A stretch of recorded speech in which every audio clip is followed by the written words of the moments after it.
Hey guys, and welcome back to the channel. In this video I'll be showing you guys how you can create the cinematic border behind object on CapCut PC. Copy and paste your videos, and on the second one go to cutout and select auto cutout. Then on the first video go to mask and select film strip and have it like at this position and size, and add a keyframe first here.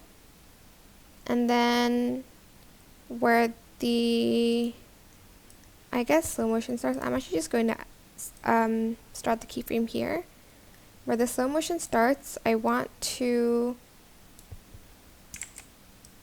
put down the keyframe. I mean the line. So goes like that.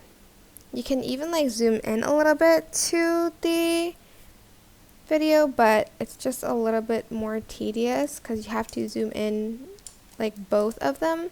Maybe group them first before you do that, or create compound clip first, but the mask might get affected by it. So I'm just going to leave it like this, and that is it basically. As you can see, the cinematic border is behind the object. I know it's not perfect because it's very hard to mask the hair, but that is it. I hope this tutorial is helpful for you guys. Don't forget to like, comment, share.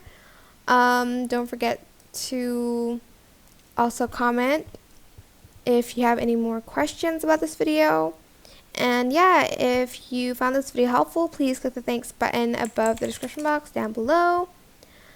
You can also add in a strobe effect here, by the way. But yeah, that is it. Thank you so much for watching. Bye.